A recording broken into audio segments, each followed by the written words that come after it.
नमस्कार मित्रों, जय श्री कृष्णा, राधे राधे मित्रों।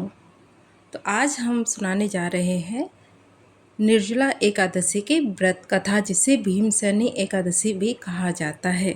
तो आइए सुनते हैं। निर्जला एकादशी का व्रत कर रहे हैं तो इस व्रत में भीमसेनी एकादशी व्रत की कथा जरूर पढ़ें। इसके बिना व्रत पूरा नहीं होता है। निर्जला एकादशी व्रत कथा। युधिष्ठिर ने व्यास जी से कहा, जेठ मास के शुक्ल पक्ष की जो एकादशी आती है, इसका नाम क्या है और इस दिन कैसे व्रत करना चाहिए। लेकिन भीम ने कहा, मुझसे एकादशी का व्रत तो नहीं होता। क्या आप मुझे ऐसा कोई उपाय बता सकते हैं कि व्रत भी हो जाए और मुझे भूखा भी ना रहना पड़े।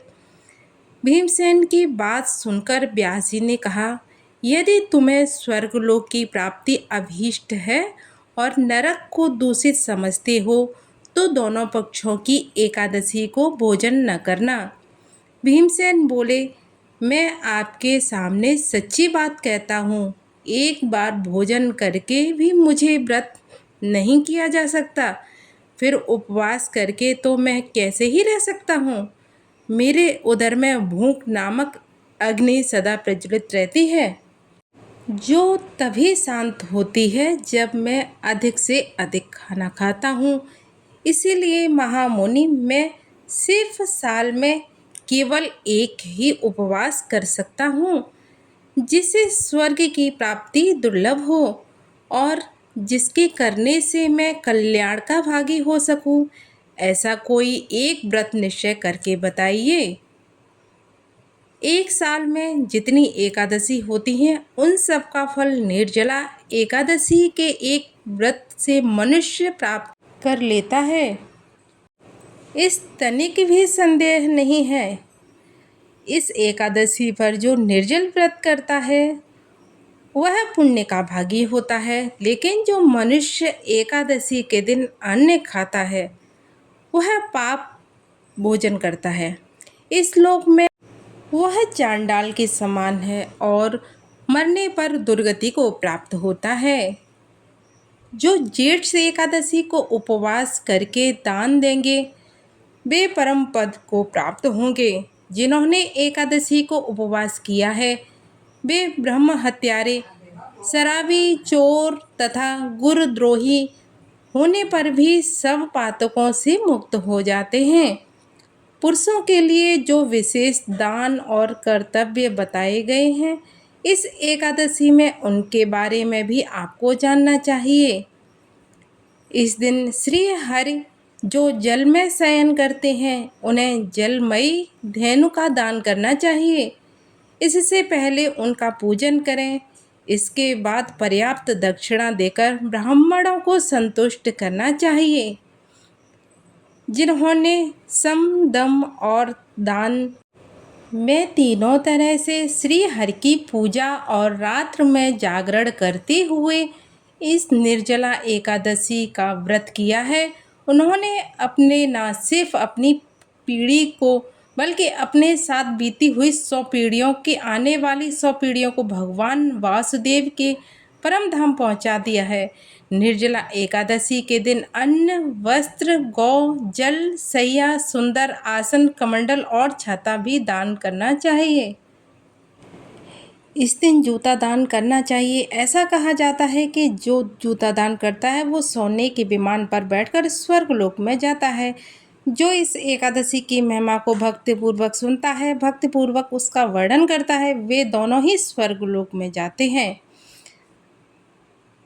आपको बता दूं कि चतुर्दशी युक्त अमावस्या को सूर्य ग्रहण के समय अगर आप पितरों का श्राद्ध करते हैं तो भी आपको उतना फल नहीं मिलता है जो इस कथा की सुनने से मिलता है।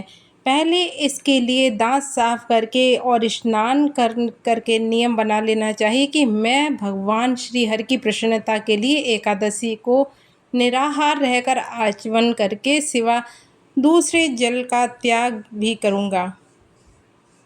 द्वादशी को गंध, धूप, पुष्प और कपड़े विधि पूर्वक पूजन करके जल का घड़ा संकल्प करते हुए दान करें।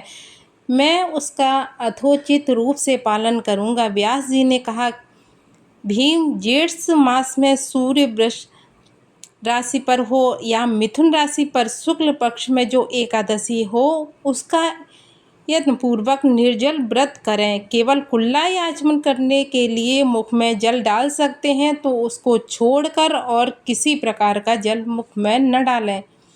यह व्रत का नियम है। एकादशी के सूर्योदय से द्वादशी के सूर्योदय तक आपको जल त्याग करना है। यह व्रत पूर्ण होता है। इसके बाद द्वादशी को निर्मल प्रभात काल में स्नान करके ब्राह्मणों को विधिपूर्वक जल और सुवर्ण का दान करें। उन्होंने कहा कि भीमसेन ज्येष्ठ मास में शुक्ल पक्ष की जो शुभ एकादशी होती है उसका निर्जल व्रत करना चाहिए।